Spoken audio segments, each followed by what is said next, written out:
बिस्मिल्लाहिर्रहमानिर्रहीम। अस्सलामुअलैकुम। मैं हूँ इफ्तिखार और आप देख रहे हैं news entertainment and food channel. दोस्तों, उम्मीद है आप सब लोग खैरियत से होंगे। आज मैं बहुत ही मज़ेदार इमली और खुबानी की खट्टी मीठी चटनी बना रहा हूँ। बहुत ही मज़ेदार बनती है, बनाना बहुत ही आसान है और आप इसको फ्रूट चाट, दही भल्ले, समोसों के साथ, पकौड़ों के साथ रमज़ान शरीफ में ये इस्तेमाल करें। आपको हर चीज़ का मज़ा दुबाला हो जाएगा। आपको बाज़ार के जो दही भल्ले हैं, फ्रूट चाट को आप भूल जाएंगे और उससे भी ज़बरदस्त और बेहतरीन मज़ा आपको घर में मिलेगा। तो रेसिपी शुरू करने से पहले प्लीज़ मेरे चैनल को सब्सक्राइब कर लें। तो इमली और खुबानी की चटनी बनाने के लिए सबसे पहले मैंने 250 ग्राम इमली ले ली और 200 ग्राम खुबानी। ये आपको आम पंसार स्टोर से मिल जाएगी। ये गुठलियों के बग़ैर होती है। और गुड़, 250 ग्राम गुड़ आपने ले लेना है और इसको बारीक थोड़ा पीस लेना है। और चीनी भी आपने 200 ग्राम ले लेनी है। और इसमें जो स्पाइसेस मसाले इस्तेमाल होंगे, नमक 1 टेबल स्पून, सौंफ और सब्ज़ इलायची का पाउडर 1.5 चम्मच, दड़ा मिर्च आधा चम्मच, काला नमक आधा चम्मच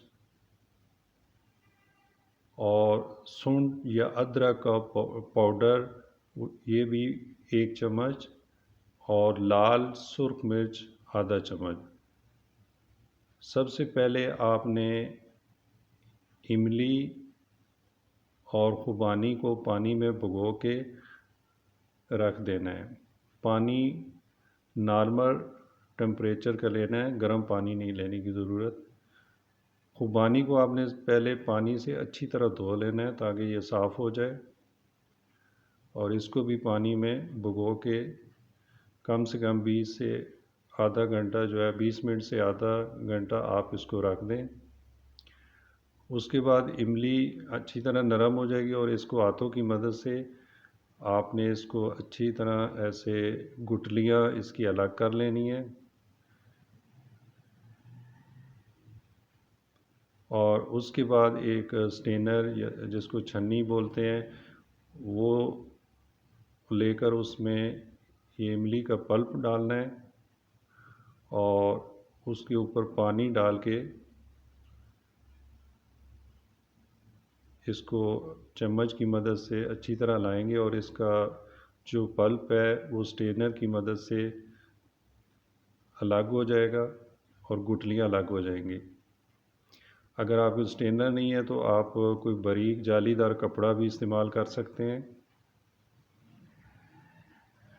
और इस तरह थोड़ा थोड़ा पानी डाल के आप सारा पल्प जो है वो जो हमें चाहिए वो आप इस तरह अलग कर लेंगे।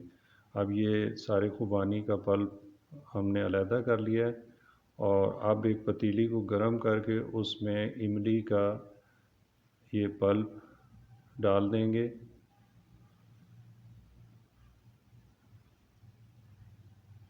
और खुबानी भी इसमें शामिल कर देंगे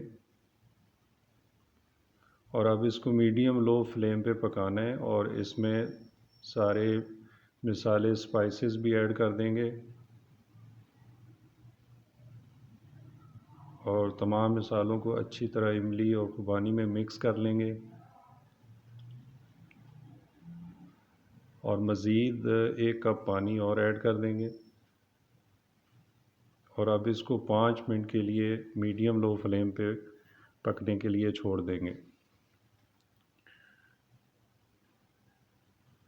5 मिनट बाद अच्छी तरह बॉयल आ गया है और खुबानी जो है वो अब काफ़ी नरम हो चुकी है। अब आप इसको मैश कर लेंगे। इस तरह थोड़ी खुबानी जो है मिक्स हो जाएगी कई लोग इसको ब्लेंडर की मदद से करते हैं, लेकिन ज़रूरत नहीं है।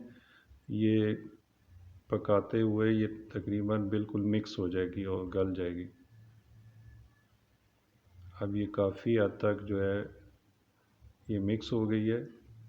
अब हम इस स्टेज पे गुड़ भी ऐड कर देंगे।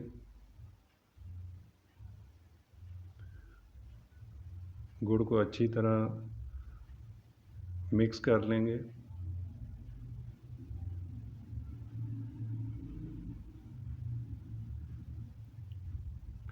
और अब इसको मज़ीद 5 मिनट के लिए और पकाएंगे। जी, 5 मिनट बाद आप देखें तो ये इमली और खुबानी की चटनी जो है गाढ़ा होना शुरू हो गई है।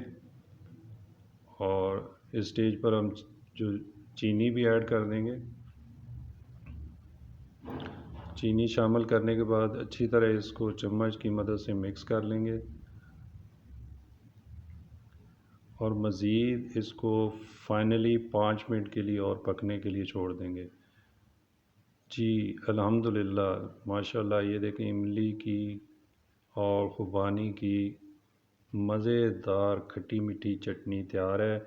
बहुत ही आसान है, आप रमज़ान शरीफ में ये बना कर के रख सकते हैं। और इसमें अब यहाँ पे हम आधा चम्मच चाट मसाला ऐड कर देंगे।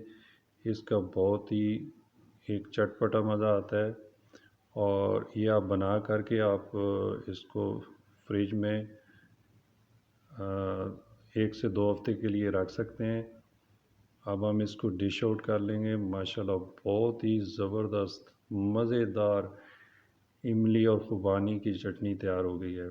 आप ये घर में दही भल्ले अक्सर लोग बनाते हैं तो उनका वो मज़ा फीका मज़ा आता है। उसकी वजह यही है कि ये इमली की खट्टी मीठी चटनी घर पे नहीं होती। बाज़ार में अक्सर वो ये चटनी जब डालते हैं दही भल्ले और फ्रूट चाट में तो उसका मज़ा बहुत ही अच्छा होता है। जब आप ये घर में बना लेंगे तो आप बाज़ार के दही भल्ले और फ्रूट चाट को भूल जाएंगे। आपको मेरी ये रेसिपी कैसे लगी है प्लीज़ फ़ीडबैक दीजिएगा और प्लीज़ सब्सक्राइब कर दीजिएगा। ये आपकी तरफ से एक हौसला अफ़ज़ाई होती है। और बहुत शुक्रिया। अल्लाह हाफ़िज़।